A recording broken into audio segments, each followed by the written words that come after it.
991 ሀገር ውስጥ እስከ ዓለም አቀፍ ሳይንሳዊና የረቀቁ የወንጀል ምርመራ ውጤቶች እንዲሁም ተረኮች የሚስተናገዱበት ዝግጅት ቀርባል። 991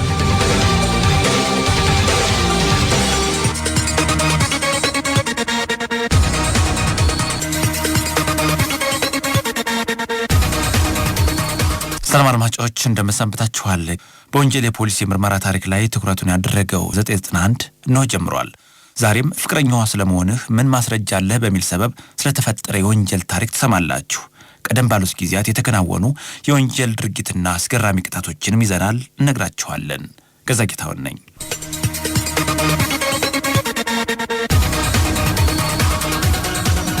ቦታው በማዕከላዊ ኢትዮጵያ ክልል በስልጤ ዞን በስልጤ ወረዳ በኩኖ 01 ቀበሌ ውስጥ ነው።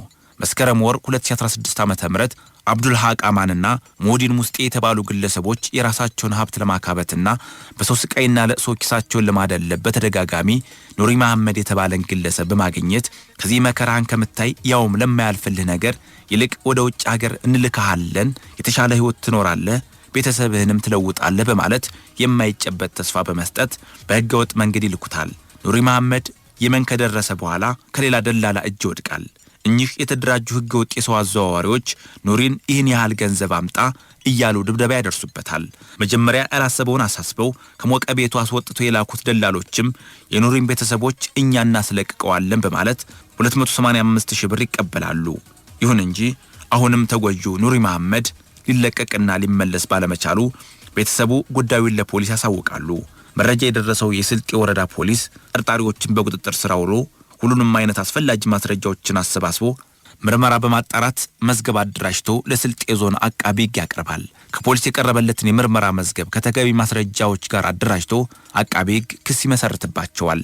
ጉዳዩን ሲከታተል የቆየው የስልጤ ዞን ከፍተኛው ፍርድ ቤት የሰው ምስክሮችን አዳምጦ የፖሊስን መዝገብ ተመልክቶ በተከሳሾች ላይ የጥፋተኝነት ብይን ሰጥቷል።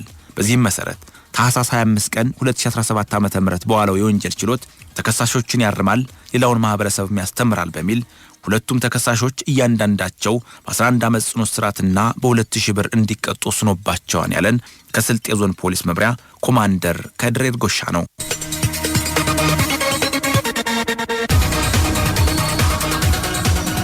ከበላ በኋላ ገደለው። ተከሳሽ ቀጨኔ አካባቢ የሉካንዳ ስጋ መሸጫ ሱቅ ቤት ስጋ ገዝቶ ከበላ በኋላ ከስጋ ነጋዴው ሰራተኛ ጋር በሂሳብ ምክንያት ከፍያለሁ አልከፈልክም በመባባል ተጣሉ። በዚህም የተነሳ ሰራተኛውን በጃንጥላ ብረት ከዓይኑ አጠገብ ስለወጋውና ኃይለኛ የሆነ የቁስል አደጋ ስለደረሰበት ወንጀል ምርመራ ሄዶ ካመለከተ ወዲህ ወደ ሐኪም ቤት ተላከ። ሆኖም በዚህ ምክንያት ሞተ።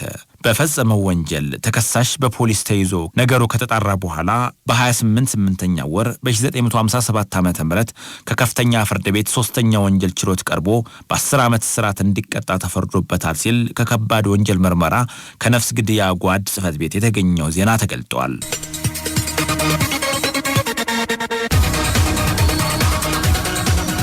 ሚስቱን ለሕክምና ወስዶ ሙታለች በሚል ለእሱ የተቀመጠውን ባል ፖሊስ በቁጥጥር ስር አውሏል ብሏል። ገሩ ወዲህ ነው። በደቡብ ምዕራብ ኢትዮጵያ ክልል በቤንች ሸኮ ዞን ደቡብ ቤንች ወረዳ በጌዱ ቀበሌ ውስጥ ነው። አቶ ሚዛን ጎርኬስና ወይዘሮ ባጫ ካሳ ትዳር መስርተው ጎጆ ቀልሰው 8 ልጆችንም ለመውለድ በቅተዋል። ታዲያ በጊዜ ሂደት ወይዘሮ ባጫ ካሳ ጤናቸውን ቢላቸዋል። በተደጋጋሚ መታመም ያበዛሉ።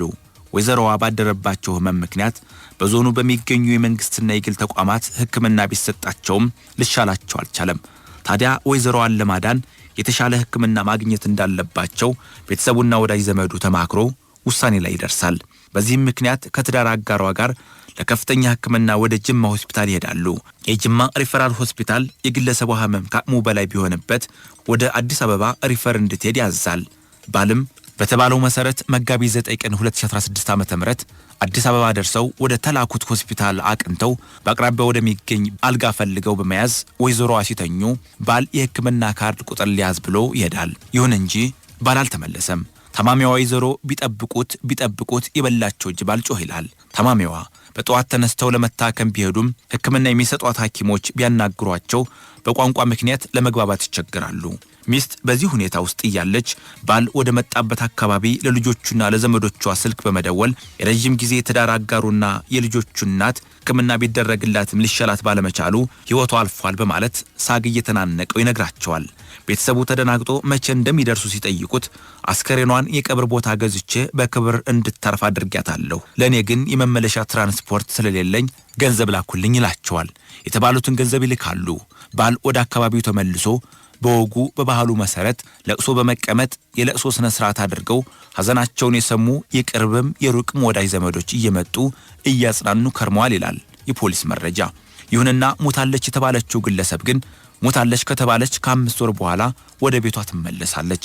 ያኔ ልጆቿ በድንጋጤ ገሚሱ ሲሾሹ፣ አንዳንዶቹ እናታችን ብለው አቅፈው ሲስሙ በመንደሩ ነዋሪዎችና ፖሊስ ዘንድ መረጃ በመድረሱ እየመጡ የሚያዩ ከሞት ተነሳች እያሉ ትንግርት ነው ሲባባሉ ቆይተዋል። የደቡብ ቤንች ወረዳ ፖሊስ ግን ጉዳዩን አጣራለሁ በማለት ስለ ሁኔታው ግለሰቧን ቃሏን ሲቀበል በዝርዝር ታስረዳለች። ታማ መሄዷን እንጂ እንዳልሞተች ባሏ እሷን ሕክምና ወስዷት ጥሏት መምጣቱን አስረዳች። ግለሰቡም እውነት ነው ብሎ ለፖሊስ አረጋግጧል ተብሏል። አሁን ላይ በግለሰቡ ላይ የተጀመረው ምርመራ ሲጠናቀቅ ክስ እንዲመሰረትበት ለአቃቤ ሕግ ይላካል ስለመባሉ የቤንች ሸኮ ዞን ፖሊስ መረጃ ያመላክታል።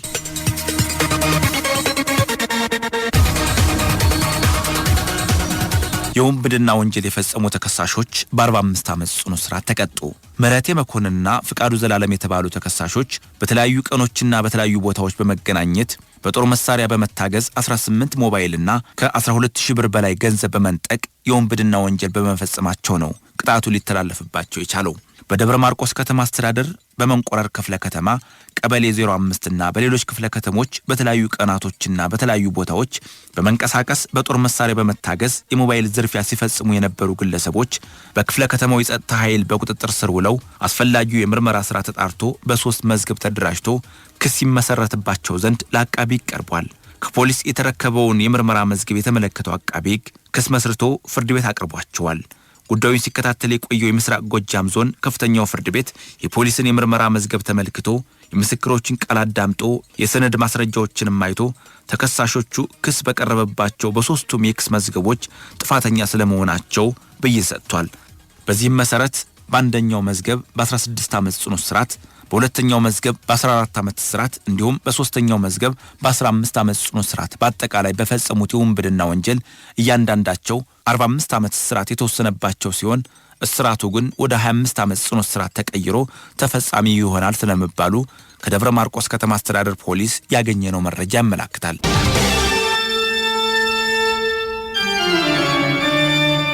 ፍቅረኛ ስለመሆኗ ማስረጃ አምጣ።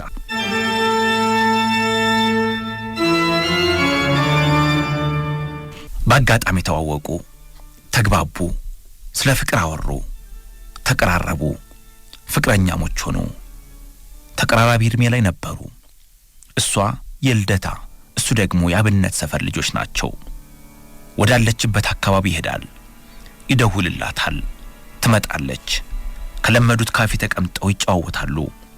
እሱ ሰፈር ስትመጣ ሻይ ቡና ብሏት ይሸኛታል። ከአብነት ቁልቁለቱን እየተራመዱ እየተጫወቱ ልደታ ድርሷት ይመለሳል። ኮምፒውተር ይጠግናል፣ የህትመት ግራፊክስ ዲዛይን ይሰራል። ገቢው ጥሩ እንደሆነ ይነግራታል። ትሰማዋለች። እንደ ቀልድ 2 ዓመት እንደሞላቸው ያስታውሳሉ። ረጅም ጊዜ አልመለሰላትም። ትመለከተዋለች፣ ትወደዋለች። የጋብቻ ጥያቄ አነሳላት፣ አልተቃወመችውም።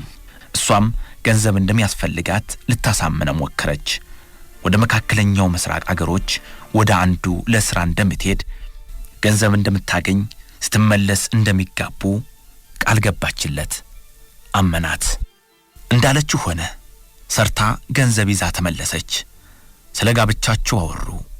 ለድግስ ወጪ አያበዙም። በርካታ ሰዎች አያጅቧቸውም። ግርግሩን አልወደዱትም። የተወሰኑ ሰዎችን ይለያሉ፣ ቦታ ይመርጣሉ። ከአዲስ አበባ ውጭ ያሉትን መዝናኛዎች ለማስታወስ ሞከሩ። የቅርቡን አነሱ፣ ቢሸፍቱን መረጡ።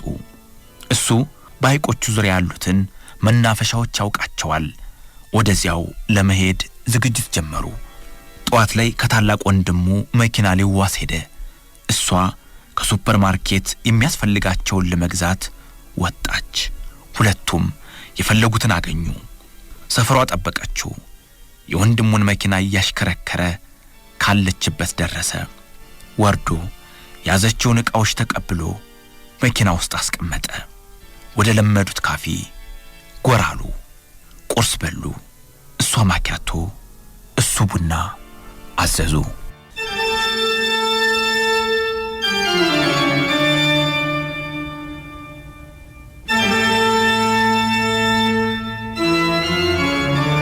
ሁለቱም ተደስተዋል።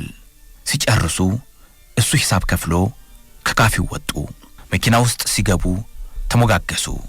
ስለ ፍቅራቸው ጥንካሬ፣ ለመጋባት ያሳዩትን ትዕግስት አነሱ። መኪናውን አስነሳ። ከከተማው ወጣ እንዳሉ የተሽከርካሪው አንዱ ጎማ ፈነዳ። ወደ ዳር አቁሞ በመውረድ ዙሮ እሷ ያለችበትን በር ከፈተላት። ስትወጣ በቅርብ ርቀት ወዳለው ካፌ እየጠቆማት ጎማ እስከሚለውጥ ሻይ እየጠጣች እንድትቆየው ነገራት። ጥላው መሄድ አልፈለገችም። ልታግዘው ጠየቀችው። እየሳቀ መንገዱን አሻገራት። ወደ ካፌው ስትገባ ብዙ ተጠቃሚዎች አልነበሩም። ፊት ለፊት ወዳለው ጠረጴዛ ተራመደ። ወንበር ስባ ተቀመጠች። አስተናጋጁ የምትፈልገውን ጠየቃት። ሚሪንዳ አዘዘች። ብዙም ሳትቆይ ያለችውን አመጣላት። የምትጠጣውን እንዳጋመሰች ፍቅረኛዋ ደወለላት። ጨርሶ እየመጣ እንደሆነ ነገራት። ስልኩን እንደዘጋች የሆነ ሰው ድንገት ገብቶ እሷ ወዳለችበት ጠረጴዛ ቀርቦ ወንበር ሲስብ ሰው እንዳለው ጠቆመችው። ለማፌዝ ሞከረ። እሱም ሰው እንደሆነ ነገራት። ተቀምጦ ውበቷን ማድነቅ ጀመረ። ሁኔታው አላምር አላት። አስተናጋጁን ጠራች። ሲመጣ ሂሳቡን ከፍላ በመነሳት ልትራመድ ስትል እጇን ያዘ። ልታስለቅቀው ሞከረች። አልቻለችም። በንዴት ስትናገር በኃይል ወንበር ላይ አስቀመጣት። እንዲለቃት እያፈጠጠችበት እንዳለ ፍቅረኛዋ ደረሰ። የሰውየውን ድርጊት ተመልክቷል። ግርግር መፍጠር አልፈለገም። ቀርቦ እንዲለቃት ጠየቀው። በኃይል ቃል እንደማያገባው ነገረው። ለተወሰኑ ደቂቃዎች በዝምታ ተመለከተው። ጤንነቱን ተጠራጠረ። ወደ ጠረጴዛው ተራምዶ ቆመ። ፍቅረኛው እንደሆነች ጠቆመው። ዳግም የፌዝ ቃሉን ተነፈሰ። ማስረጃ እንዲያቀርብ አዘዘው። ትዕግስቱ አለቀ። ፍቅረኛው የጠጣችበትን ሚሪንዳ ጠርሙስ አንስቶ ጭንቅላቱን መታው። የጠርሙሱ ስብርባሪዎች ወለሉ ላይ ተበተኑ። አንዱን አንስቶ ማንጀራቱ ላይ ወጋው። ሰውየው ወድቆ ማቃሰት ጀመረ።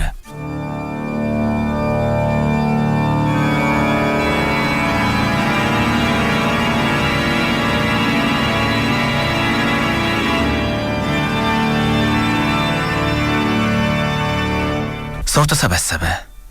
የተሰበሰበው ሰው ሁሉ የየራሱን አስተያየት መናገር ጀመረ። ድርጊቱ ያናድዳል። እንዴት የማያውቃትን ሴት ዝም ብሎ ዘሎ አብረሽ ካልተቀመጥኩ ይላል። ተንቀጭቅጆ ነበር። ሌላው ተቀብሎ አዲስ ለመጣው ሰው ያስተጋባል። ምን ተፈጥሮ ነው? የሰውን ግርግር ተመልክቶ አዲስ ተቀላቅለው ሰው ይጠይቃል። አንዱ እንዴ የሰው ሚስት እጇን ይዞ አለቅም ሲል ባለቤቷ በጠርሙስ መታዋ። እንኳን መታው የታባቱ። ሰው ሕጋዊ መንገዱን ስቶ ስሜቱን ያስተጋባል። የመሰለውን ከወጣዊ ስሜታዊ ነጸብራቅ ተነስቶ ሐሳቡን ይሰነዝራል። ፖሊስ ተጠርቶ ከቦታው ደረሰ። ጉዳዩን አረጋግቶ ተጎጂው ወደ ሆስፒታል እንዲሄድ አደረገ። ይሁን እንጂ የሕክምና እርዳታ ሳይደረግለት መንገድ ላይ ሕይወቱ አለፈ።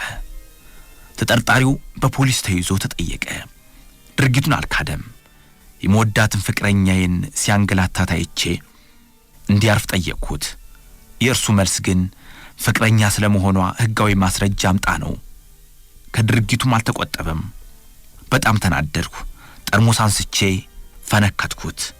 ይሁን እንጂ ይህ ለመሞቱ ምክንያት ይሆናል ብዬ አልጠበቅኩም ነበር። ተጠርጣሪው ምላሽ ሰጠ። ፖሊስ መዝገቡን አደራጅቶ ለአቃቤ ሕግ ላከ።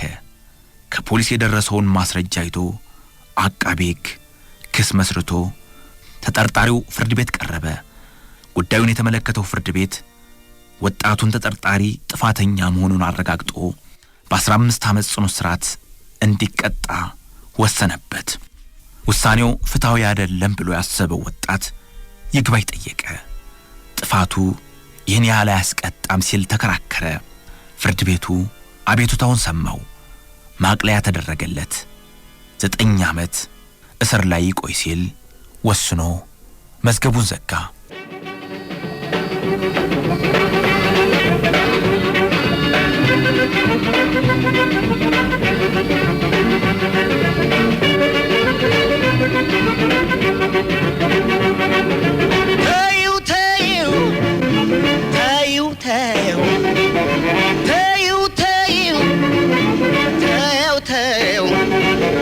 ያልሁሉ ጨዋታ ምክሬን ሁሉ ረስተሽ ወይቆ መሄድ ምንድነው ስሜትሽ? ስበሽናል ድንገት ፍቅር አለው ክብር አታድርጊው መወደድ አይበለው። ባየው ባየው ባየው ባየው አመልሽ ያው ያው ያው ነው። ባየው ባየው ባየው ባየው አመልሽ ያው ያው ያው ነው። ባየው ባየው ባየው ባየው አመልሽ ያው ያው ያው ነው። ባየው ባየው ባየው ባየው አመልሽ ያው ያው ያው ነው።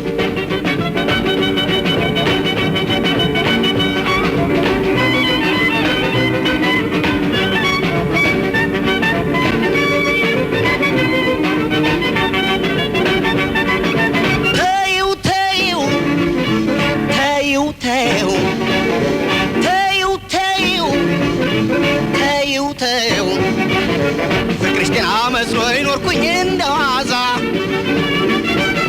ሸክሞኝ ሄደ የባሰም ፍሎዛ እመስል ነበር እህል የማልበላ ካንቺ ብለይ ሳምንት ትንሽ ደም የጠራ ባየው ባየው ባየው ባየው አመልሽ ያው ያው ያው ነው። ባየው ባየው ባየው ባየው አመልሽ ያው ያው ያው ባየው ባየው ባየው ባየው አመልሽ ያው ያው ያው ነው። ባየው ባየው ባየው ባየው አመልሽ ያው ያው ያው ነው።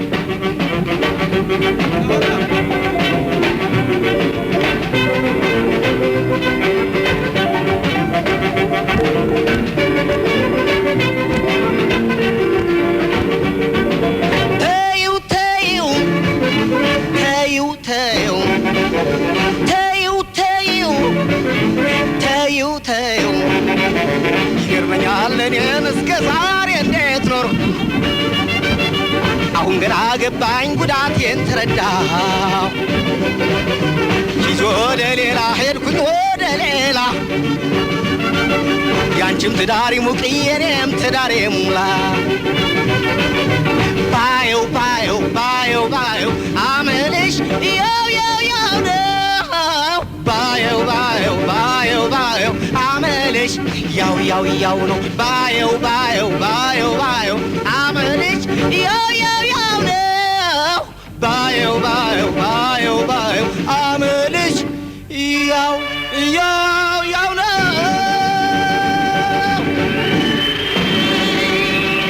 የተወደዳችሁ አድማጮች ለዛሬ 991 ይህንን መስሎ አበቃ። ሳምንት በሌላ የወንጀል ታሪክ እንጠብቃችኋለን። የሳምንት ሰው ይበለን። ገዛ ጌታውን ነኝ። 991 ሀገር ውስጥ እስከ ዓለም አቀፍ ሳይንሳዊና የረቀቁ የወንጀል ምርመራ ውጤቶች እንዲሁም ተረኮች የሚስተናገዱበት ዝግጅት ቀርባል። 991